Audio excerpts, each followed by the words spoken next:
চলো আজ ভিডিওটা রান্নাঘর থেকে শুরু করছি। আমি কিন্তু তার আগে আলু আর গাজর কেটে নিয়েছি। আজকে এটা দিয়ে একটা দারুণ স্বাদের টেস্টি সবজি বানাবো। আর আজ খুব সুন্দর রোদ্রু উঠেছে। রোদ্রু দেখে তো পুরো মনটা ভরে গেল। এত সুন্দর রোদ্রু, দেখা যাক যদি কিছু কাছাকাছি করা থাকে তাহলে কেচে দেবো। এখন আপাতত রান্নাটা করা যাক। গুড মর্নিং তোমাদের সবাইকে, কেমন আছো তোমরা? আশা করছি সবাই অনেক ভালো আছো, আমি অনেক ভালো আছি। আজ কিভাবে রান্নাটা করছি সবটাই তোমাদের সঙ্গে শেয়ার করছি। খুব সিম্পলভাবে রান্নাটা করব। কালো জিরে ফোড়ন দিয়ে আলুটা আর গাজরটা ভাজতে দেবো, একটু লবণ আর হলুদ দিয়ে। যখন একটু ভাজা ভাজা হয়ে আসবে তখন মশলার মধ্যে শুধু হলুদ গুঁড়ো, জিরে গুঁড়ো আর ধনে গুঁড়ো, ব্যাস এতটুকুই, আর কিচ্ছু দেবো না। আর আমি একটু কাঁচা লঙ্কা দিয়েছি যেন একটু ঝাল ঝাল হয়, যেহেতু গাজরটা একটু মিষ্টি তো একটু লঙ্কাটা বেশি করে দিয়েছি। তো সবজিটা বসিয়ে দিয়ে আমি এসেছি ঘরে। আর ঘরের অবস্থা দেখো, ড্রেসিংটা পুরো কুয়াশায় একদম কাজটা পুরো ঢেকে গিয়েছে, ঠিক যেমনটা গাড়ির কাজগুলো হয় ঠিক সেরকমটা হয়েছে। এখন যেহেতু রোদ্র উঠেছে এটা কিন্তু আস্তে আস্তে ঠিক হয়ে যাবে। তবুও একবার ভালো করে এটাকে মুছে নিতে হবে, যেহেতু কাঁচ নয়তো ঝাপসা দেখা যাবে। কাচের জিনিস সবসময় ক্লিন রাখাটা ভালো, দেখতে খুব সুন্দর লাগে, সবসময় পরিষ্কার থাকে। যেহেতু এটা এখন জল জল হয়ে আছে, এখন ঠিক করব না, পরে করব। এদিকে দেখো আমার কিন্তু আলু আর গাজরের সবজি রেডি। আমি ফার্স্ট টাইম করলাম আলু আর গাজর দিয়ে, তবে খেতে কিন্তু দারুণ হয়েছিল আর দেখতেও বেশ ভালো হয়েছে। আমি একটু ঝোল ঝোল রেখেছি, যেহেতু একটাই সবজি করছি সকালের দিকে, সেটা দিয়ে আমি আজকে খেয়ে নেব। তো চলো, আমি রোদ্রু দেখে কিন্তু তাড়াতাড়ি রান্নাটা করে এই যে এখন কাছাকাছি করে নিলাম। বাসন মাজবো পরে। রান্নাঘরটা পরিষ্কার করে আমি রান্নাবান্না গুছিয়ে রেখে এখন এই তো কাছাকাছি করে নিয়েছি। আজকে একটা সোয়েটার ধুয়েছি, মায়ের একটা, আমার একটা, আর দুটো নাইটি ছিল সেটা ধুয়েছি, একটা কুর্তি, ব্যাস এতটুকু। এই কয়দিন টানা রোদ্রু দিচ্ছে তো টুকটাক করে ধোয়া কাচা ভালোই করছি। তো এখন খুব একটা বেশি নেই, প্রথম রোদ্রুতে অনেক জামা কাপড় কাচা হয়েছে। তো এখন যেহেতু রোজই একটু একটু করে রোদ্রু উঠছে তো রোজই একটু একটু করেও আমিও ধুয়ে দিচ্ছি। তো চলো, কাপড় তো ধোয়া কমপ্লিট করে নিয়েছি, এবার বাসনটা মেজে নেব। হ্যাঁ, যখন খুব রোদ্রু উঠে তখন কিন্তু আমি বাসন মাজা বাদ দিয়ে আগে কাপড়গুলো কেচে নিই, যেহেতু বাসন মাজার পর বাসনগুলোকে আমার খুব একটা শুকাতে লাগে না, কিন্তু বাসন মাজতে আমার অনেকটা সময় লাগে। তাই আগে আমি বাসন না মেজে কাপড়গুলো ধুয়ে দিই। আমার বাসন মাজতে মাজতে কিন্তু অর্ধেক কাপড় শুকিয়ে যায়। তবে আজকে একটু কম কাপড় ছিল, যেহেতু মোটা একটা সোয়েটার ছিল। তবুও একদিনে কিন্তু, আজকে যে রোদ্রু দিয়েছে একদিনে কিন্তু সোয়েটারটা শুকাবে না, 2 দিন লাগবে শুকাতে। তো চলো বাসনগুলো মেজে তারপর তোমাদের সঙ্গে আবার কথা হচ্ছে। আজকে কিন্তু মোটামুটি বাসন আছে, খুব একটা বেশিও নেই আবার কমও নেই, আছে মোটামুটি।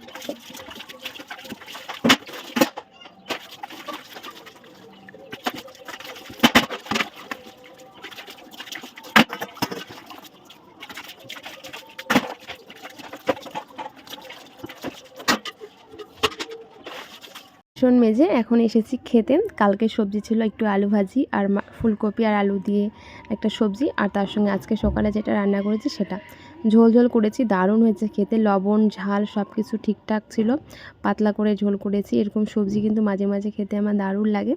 তো খাওয়া দাওয়ার পর এখন বিছানাটা গুছাচ্ছি। আমি যত লেট করে বিছানা গুছাবো এদের ততই সুবিধা হবে, এরা তত বেশিক্ষণ ঘুমাতে পারবে। আর আমাদের যে কালুটা আছে, কালুয়া, আমার একে অনেক ভালো লাগে।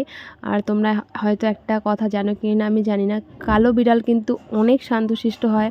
আর কালো বিড়াল কিন্তু অনেক লক্ষ্মী একটা বিড়াল হয়, যাকে বলে বাড়ির নজর কাড়া। কালো বিড়াল কিন্তু অনেকেই খারাপ ভাবো, আমি হয়তো এটা জানি না যে সত্যি খারাপ কিনা, তবে কালো বিড়াল কিন্তু বাড়ির নজর কাড়া হিসাবে কাজ করে। আর কালো বিড়াল খুব শান্ত বিড়াল হয়। এরা খুব কম কথা বলছি কান্না করে, ম্যাও ম্যাও করে, এরা খুব কম, এরা খুব শান্তশিষ্ট হয়। দেখো আমি কোলে নাড়াচাড়া করার পর যেই জায়গায় তুলে রেখেছি সেই জায়গায় শুয়ে আছে, ওখানে ঘুমায়। বিছানা পরিষ্কার করার আগ পর্যন্ত বিছানার মধ্যে ঘুমায়, ব্ল্যাঙ্কেটের মধ্যে। যখন বিছানাটা গুছিয়ে রাখি তখন ওই ট্রাঙের উপরে শুয়ে থাকে। তো চলো, বিছানাটা পরিষ্কার করে ঝেড়ে ঝুড়ে নিয়েছি। খুবই ছোট্ট একটা বিছানা, গুছাতে খুব একটা সময় লাগে না, তবে যে লেপ, কাঁথা, ব্ল্যাঙ্কেট এইগুলো ভাঁজ করতে অনেকটা সময় লাগে। বিছানাটা গুছিয়ে ভাবছি ঘরটা ঝাড় দিয়ে বেরিয়ে পড়ি, যে আমার ঘরটা আছে সেটা আজকে গোছাবো। তো সেটা গুছাবো বলতে কি একটু ঘরটা ঝাড় দেবো, টুকিটাকি জামা কাপড় আছে কালকের যেগুলো ভাঁজ করা হয়নি সেগুলোই ভাঁজ করব।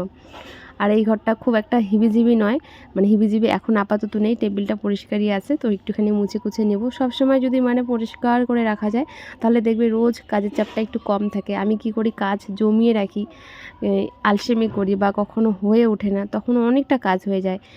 কিছুদিন ধরে নিজের মানে কাজগুলো আর কি, সংসারের কাজগুলো নিজেই করছি, তো রোজই নিজেই করি, মানে গুছিয়ে রাখছি। আর রোজই গুছাচ্ছি, এই যেমন ঝুড়ি থেকে গামলা থেকে বাসন ঝুড়িতে রাখা, আগে কিন্তু রোজ করতাম না, মাঝে সাঝে করতাম, এখন রোজই করি। জিনিসগুলো খুঁজে পেতে বেশ সুবিধা হয়। তো এই ঘরটা আমি কিন্তু গুছিয়ে নিয়েছি। এবার এই ঘরটা গোছাবো বলতে মায়ের দুটো শাড়ি ছিল বাইরে, সেটা ঢুকিয়ে রাখবো। ভেবেছি যে থাক ঢোকাবো না, সামনে যেহেতু বিয়ে বাড়ি যাচ্ছি, তারপরে না ভাবছি বিয়েতে এখনও অনেকটা লেট, এতদিন বাইরে থাকবে আর জায়গা নেই বাইরে কাপড় রাখার একটার বেশি, মানে একটু যে কাপড় কোথাও গুছিয়ে রাখবো সেরকম কোনো জায়গা নেই। আমি যে আমাদের গ্যাস সিলিন্ডারটা আছে সেটাও বাদ দিইনি, সেখানেও কাপড়, মায়ের পেটিকোটগুলো ভাঁজ করে রেখে দিই।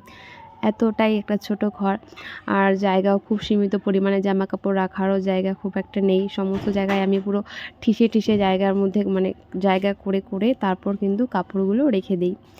আর আমাকে একজন কমেন্ট করেছে যে তুমি তোমার সংসারের সমস্ত কাজ করো, তোমার মা কি কিছু করে না, নাকি তুমি তোমার মাকে করতে দাও না? আমি আমার মাকে করতে দেই না, আমার মায়ের কাজ আমার ভালো লাগে না, মানে ঘরবাড়ি গোছানোর কাজ। রান্নাবান্নাটা ঠিক আছে, রান্নাবান্না, কাচাকুচি, মোছা কোচা, কিন্তু ঘর গোছানোর কাজটা মনে হয় যেটা আমার ঘর, তো এটা আমি গোছাতেই ভালোবাসি, আর আমার নিজের কাজগুলো আমি নিজে করতেই ভালোবাসি। আর মা অন্যান্য কাজ করে, তবে যতটুকু কাজ মা না করলেই নয়, মা ততটুকু কাজ করে, বাকি কাজগুলো আমি করি। একটু রোদ্র উঠেছিল, তখন ভাবিনি যে ব্ল্যাঙ্কেটটা বাইরে দেবো, তারপর যখন রোদ্রটা দরজার সামনে আসলো তখন কিন্তু আমি ব্ল্যাঙ্কেটটা একটু হালকা একটু রোদ্রের মধ্যে শুকিয়ে নিয়েছি, যেহেতু অনেক দিন থেকেই আমরা এই ঘরে শুই না, রাতে করে নেই, একটু কীরকম নেট দিয়ে পরে, ঠান্ডার দিন তো একটু রোদ্রের মধ্যে দিলে বেশ ভালো লাগে। আর আমি আমাদের গোটা বাড়ির মধ্যে যখন যে জায়গায় রোদ্রু যায় ঠিক তখন সেই জায়গায় সোয়েটারগুলো দিয়ে দিই, এভাবে উলটপালট করে দিয়ে আধা শুকা করে নিই, তার পরের দিন বাকিটা শুকিয়ে নিই। চলো ঘরটা আমি গুছিয়ে নিচ্ছি। আর আমাকে একজন কমেন্ট করেছে আমাদের ওয়ার্ড্রপটা দাম কতদিন আগে নেওয়া হয়েছে, কীরকম টেকসই দিচ্ছে। টেকসইটা হচ্ছিলো সমস্ত কিছু নিজের উপর, যে যেরকম যত্নে রাখতে পারবে সেটা তার উপর। আমি আমার দেখা অনেক আছে আমাদের জিনিসপত্র নেওয়ার পরে অনেকে অনেক কিছু নিয়েছে, অথচ টেকসই জিরো, মানে টেকাতে পারেনি। টেকসইটা যদি কেউ জানতে চাও তাহলে সেটা তার নিজের উপর। কারো বাড়িতে বাচ্চা কাচ্চা থাকে, বেশি টানাটানি করে, 3 পাল্লার যে ওয়ার্ড্রপটা আছে সেটার কথা বলছি, অনেকেই টানাটানি করে বা খোলাখুলি একটু লেট বলবো না, তাড়াহুড়ো করে তখন ওই তাড়াতাড়ি কিন্তু নষ্ট হয়ে যায়। আর সে আমাদের বাড়িতে যেহেতু কেউ নেই, সমস্ত কিছু আমি সুন্দরভাবে রাখি, সব কিছু সেট থাকে, কখনো সেভাবে তাড়াহুড়ো করে ঠিক করা হয় না। আর আমাদের বাড়িটা যেহেতু জায়গাটা নদীর সাইডে, মাঝে মাঝে বন্যা হয়, এগুলো কিন্তু প্লাইয়ের জিনিস, তো বন্যাতে একটু রিস্ক, আর নয়তো ঠিক আছে টেকসইটা নিজের উপর। আর যদি যেভাবে জিনিস যত্নে রাখবে তার কাছে সেভাবেই থাকবে। এগুলো সেরকম টেকসই বলতে ভালো দেয়, 10-15 বছরের গ্যারান্টি থাকে, মানে নিজের উপর থাকে গ্যারান্টি, সেরকম ওগুলো তো থাকে না। মানে আমি বলছি যে 10-15 বছর আরামসে চলে যাবে, আর যত্ন যদি বেশি ভালো করা যায় তাহলে আরও অনেক বছর যেতে পারে। যত্নের উপর নির্ভর সব কিছু।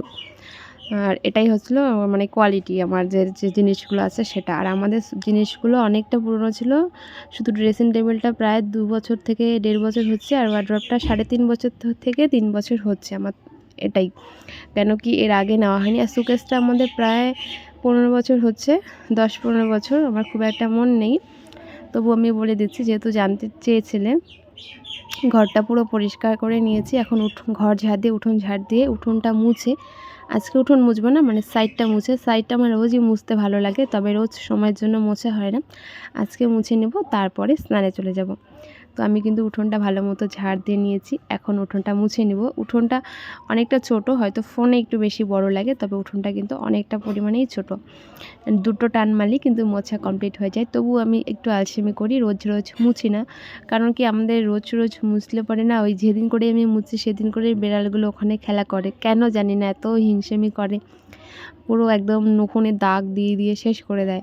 তো মাঝে সাঝে যদি সময় থাকে তাহলে মুছি, আর যদি সময় না থাকে তখন মুছি না। তো আজকে মুছবো না, আজকে শুধু ধারগুলো মুছে নেবো। আর মাটির বাড়ি কিন্তু মুছলেই সুন্দর, এটা কিন্তু একদমই সত্যি কথা, না মুছলে ভালো লাগে না। আর পাকা বাড়ি মুছলেও বোঝা যায় না, না মুছলেও বোঝা যায় না।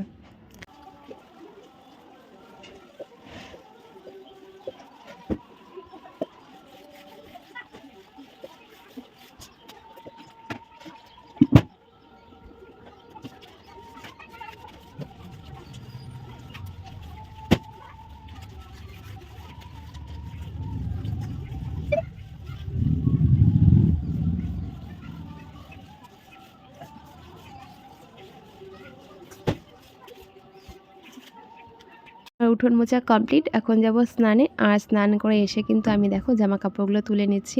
স্নান করতে আমার খুব একটা বেশি সময় লাগে না, বিশেষ করে ঠান্ডার দিনে বেশিক্ষণ সময় নিয়ে আমি স্নান করি না।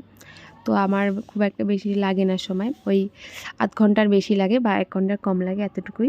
তো চলো এখন আমি এগুলো কাপড়গুলো মানে নাইটিগুলো যেগুলো শুকিয়েছে পাতলা সেইগুলো, আর সবুজটা তো ধুয়ে দিলাম এইমাত্র, সেটা শুকায়নি। আর যেগুলো সকালে ধুয়েছি সেগুলো শুকিয়ে গিয়েছে, এখন সেগুলো ভাঁজ করে রাখছি।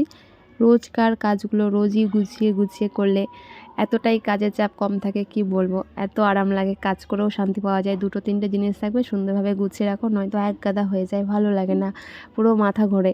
আর যেহেতু আমার মানে পুরো ঘরটা, আমার পুরো বাড়ির যত কাজ আছে আমি সমস্ত কিছু নিজেই করি, মন থেকে করি, ভালোবেসে করি। এমনটা নয় যে মা করতে বলে, বা এমনটা নয় যে মাকে করতে দিচ্ছি না, আমি করি। আমার ভালো লাগে কাজ করতে, সবসময় বসে থাকতে ভালো লাগে না, তাই আমি করি। আর আমার ছোট্ট ঘরটাকে আমি সবসময় এভাবেই গুছিয়ে রাখি। আর আজকে কিন্তু কালকের কাপড়গুলো ভাঁজ করা হয়নি, ওই যেহেতু এখন আমি নতুন করে সেলাই যাচ্ছি, একটু কাজের চাপটা বেশি হয়ে যায়, বিশেষ করে যেই সপ্তাহে 3টা দিন মানে সেলাই থাকে। দুপুরবেলা যেহেতু যাই, মানে 3টার দিকে বেরোই, আর এখন যেহেতু ঠান্ডার দিন মানে ছোট দিনের বেলা, ওই সকালে কাজ করে সেরে দুপুরে কাজ করে রান্নাবান্না স্নান খাওয়া দাওয়া করতে করতেই না 3টা বেজেই যায়। তারপরে একটু রেস্ট নিয়ে বা ভিডিওর কিছু কাজ থাকে সেগুলো কমপ্লিট করেই আবার সেখানে চলে যেতে হয়। সেখান থেকে আস্তে আস্তে রাত হয়ে যায়, তখন আর কিছু কাজ করতে ইচ্ছে করে না। সন্ধ্যাবেলাটা আমি পুরোটাই ফ্রি থাকি, তখন আমার ফোনে যা সমস্ত কাজ আছে আমি তখন সেগুলো করি। কিন্তু সারাদিনে আমি সেরকম সময় পাই না, বিশেষ করে ফোনের কাজ করতে। টুকটাক পাই সময়, তো টুকটাক কাজের মধ্যে যা টুকিটাকি থাকে সেগুলো করে নিই। তো চলো আমি আজকে একটু সন্ধ্যাবেলা চা বানিয়েছি। চাটা মা বানিয়েছে, আমি ওই যে চাল ভাজা থাকে না, সেটা মা ভেজে রেখেছে কৌটোর মধ্যে, সেটা বের করে মুড়ি বলছি কেন, চাল, তারপর পেঁয়াজ আর লঙ্কা দিয়ে ভালো করে মেখেছি। এটা খেতে আমার দারুণ লাগে, এটাকে চাল ভাজি বলি আমরা। এটা যদি একটুখানি কাঁচা লঙ্কা তারপরে পেঁয়াজ দিয়ে মাখা যায়, দারুণ লাগে খেতে। তো চলো আজকের ভিডিওটা এখানে শেষ করছি। তোমাদের সবাইকে গুড নাইট।